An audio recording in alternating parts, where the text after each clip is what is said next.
সবাইকে স্বাগত। আপনারা যারা বাংলাদেশ পল্লী বিদ্যুতায়ন বোর্ডে বিলিং সহকারী পদে আবেদন করেছেন, আপনারা অনেকে আমাকে কল দিচ্ছেন, মেসেজ করতেছেন যে ভাই আমাদের পরীক্ষাটি কি লিখিত হবে নাকি এমসিকিউ হবে? এই পদ সম্পর্কে কিছু তথ্য দিয়ে রাখেন, কিছু আপডেট বলেন। হ্যাঁ, পরীক্ষাটি এমসিকিউ হবে না লিখিত হবে, কি এমসিকিউ আগে হবে না লিখিত আগে হবে, কত মার্ক পেলে আপনার পরীক্ষায় উত্তীর্ণ হতে পারবো, কি কি বিষয়গুলো পড়তে হবে, এই সম্পর্কে আজকে আলোচনা করব। সর্বপ্রথম বলে রাখি, আপনাদের পরীক্ষাটি এমসিকিউ হবে ৬০ মার্কে, তারপরে লিখিত হবে, তারপরে কম্পিউটারে কিছু ব্যবহারিক নিবে, তারপরে ভাইভা হবে। এ সম্পর্কে একটু পরে যাচ্ছি। তার আগে বলে রাখি, আপনারা যারা পরীক্ষা দিবেন, লিখিত ও এমসিকিউ পরীক্ষা উত্তীর্ণ হতে অথবা এমসিকিউ ও লিখিত পরীক্ষা উত্তীর্ণ হতে আপনাদের জন্য শর্ট করে আমরা একটি চূড়ান্ত সাজেশন তৈরি করেছি। সাজেশনটি নিতে স্ক্রিনে দেওয়া হোয়াটসঅ্যাপ নাম্বার রয়েছে, ইমো নাম্বার রয়েছে, দুটোর মধ্যে যে কোনো একটি মেসেজ করে সাজেশনটি সংগ্রহ করুন। সাজেশনের মূল্য মাত্র ১০০ টাকা। আমি অবশ্যই বলি, যারা যারা পরীক্ষা দিবেন প্রত্যেকে আমাদের সাজেশনটি সংগ্রহ করবেন। এমসিকিউ লিখিত পরীক্ষা আপনি পাস করবেন। তাই বলে রাখি, ১০০ টাকার বিনিময়ে হলেও প্রত্যেকে দ্রুত হোয়াটসঅ্যাপ অথবা ইমোতে মেসেজ করে সাজেশনটি সংগ্রহ করে বলেন। এখানে যে স্ক্রিনে একটি প্রশ্ন প্যাটার্ন যাচ্ছে দেখতে পাচ্ছেন, সেম প্যাটার্নে কিন্তু আপনাদের পরীক্ষাটি হবে। যেমন এখানে রয়েছে মনে করেন ৪টা অপশন। যে সাঁতার কাটতে জানে না, বাক্যটি ইংরেজিতে অনুবাদ কোনটি? হ্যাঁ, এখানে ৪টা অপশন দেয়া থাকবে। গ নাম্বার অপশনটা হচ্ছে সঠিক, এটা বরাট করতে হবে। ঠিক আছে, আপনারা বরাট করলেই কিন্তু ১ নাম্বার পেয়ে যাবেন। আমার কথা বুঝতে পারছেন? বরাট করলে আপনারা ১ নাম্বার পেয়ে যাবেন। এমনভাবে ৬০টি এমসিকিউ থাকবে। হ্যাঁ, আমাদের সাজেশনটি খুব গোছানো একটি চূড়ান্ত সাজেশন আমরা তৈরি করেছি। আপনি নিলে বুঝতে পারবেন, না হয় এর আগে বুঝতে পারবেন। এখন আমরা মূল কথায় চলে যাচ্ছি। দেখেন, প্রথমে হবে আপনাদের এমসিকিউ পরীক্ষা ৬০ মার্কে। যারা এমসিকিউ পরীক্ষা উত্তীর্ণ হবেন তাদের জন্য লিখিত পরীক্ষা হবে। লিখিত পরীক্ষা এটা কোনো গুরুত্বপূর্ণ না, সবথেকে গুরুত্বপূর্ণ হচ্ছে এমসিকিউ পরীক্ষা। কেন? ১০০র ভিতরে ৬০ নাম্বারে যদি এমসিকিউ পরীক্ষা চলে যায়, তাহলে আর থাকে কত? ৪০।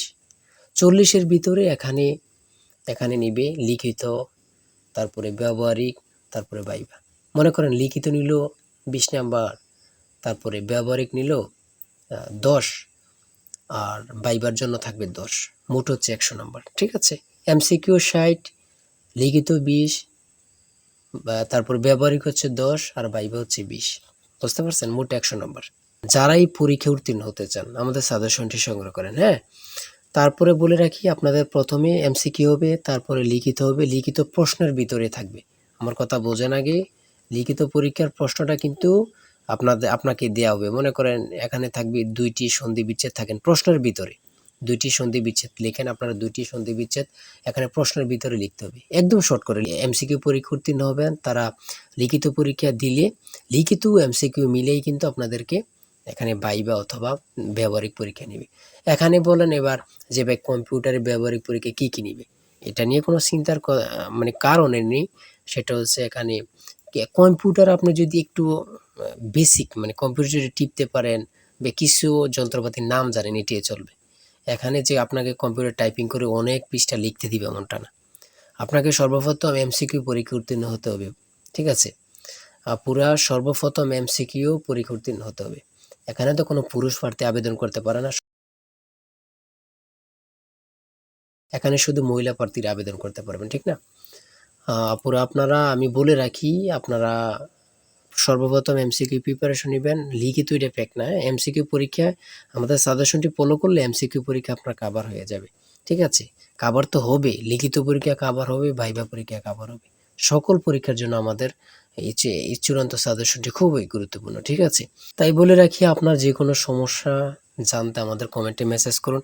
যেকোনো তথ্য জানতে আমাদের কমেন্টে মেসেজ করলে আপনি সাথে সাথে উত্তর পেয়ে যাবেন। আর আপনার যেকোনো তথ্য পেতে এবং যেকোনো পরামর্শ পেতে আমাদের সাজেশনটি সংগ্রহ করুন। আমাদের সাজেশনটি সংগ্রহ করলে যেকোনো তথ্য পরামর্শ আপনি অল টাইম পেয়ে যাবেন। তাই নেক্সট ভিডিও পাওয়ার জন্য আমাদের চ্যানেলটি সাবস্ক্রাইব ও পেজটি ফলো দিয়ে রাখবেন। কেননা আমাদের চ্যানেলটি সাবস্ক্রাইব ও পেজটি ফলো দিয়ে রাখলে ভিডিও আপলোড দেওয়ার সাথে সাথে চলে যাবে আপনার কাছে নোটিফিকেশন। তাই খুবই গুরুত্বপূর্ণ, কেউ ভুলবেন না। একটি লাইক, চ্যানেলটি সাবস্ক্রাইব, পেজটি ফলো দিয়ে রাখবেন। ইনশাল্লাহ আপনি নতুন প্রশ্ন প্যাটার্ন পেয়ে যাবেন। এবং আমাদের চ্যানেলে এবং আমাদের পেজে অনেক প্রশ্ন প্যাটার্ন দেওয়া আছে, আপনারা ওখান থেকে দেখতে পারবেন। আর আমাদের চূড়ান্ত সাজেশন পাবেন, সাথে বিগত সালের প্রশ্ন উত্তরগুলো পেয়ে যাবেন মডেল টেস্ট অনুযায়ী। খুব গোছানো। এই যে স্ক্রিনে দেখতে পাচ্ছেন সেম প্যাটার্নে আমরা সাজেশন তৈরি করেছি, কিন্তু খুব গুছিয়ে গুছিয়ে সাজেশনটি তৈরি করেছি। যেমন এখানে রয়েছে বাংলাদেশের মহান স্বাধীনতার যুদ্ধে বীরত্বের জন্য কতজন বীর মুক্তিযোদ্ধাকে বীর বিক্রম উপাধি প্রদান করা হয়েছিল, ইজমির শহরটি কোন দেশে অবস্থিত। অর্থাৎ পরীক্ষার প্রশ্ন প্যাটার্ন যেমন থাকবে সেম প্যাটার্নে আমরা সাজেশনটি উল্লেখ করেছি। খুবই গুরুত্বপূর্ণ না? বর্তমান অন্তর্বর্তীকালীন সরকার গঠিত হয়েছিল কত তারিখ? 8 আগস্ট 2024। এখানে খুবই গুরুত্বপূর্ণ। আর আপনাদের জন্য রূপপুর পারমাণবিক বিদ্যুৎ কেন্দ্র কোন দেশের সহায়তায় তৈরি হচ্ছে বা তৈরি হয়েছে, সেটা হচ্ছে রাশিয়া। এখানে অপশনে রাশিয়া নেই বলে কিন্তু কোনোটি নয়, সঠিক উত্তর হয়েছে। হ্যাঁ, আমাদের সাজেশনটি প্রত্যেকে সংগ্রহ করবেন। আমি বলি কতটা গুরুত্বপূর্ণ যে আমাদের সাজেশনটি, সেটা নিলে বুঝতে পারবেন। সবাই ভালো থাকবেন, সুস্থ থাকবেন। আল্লাহ হাফেজ।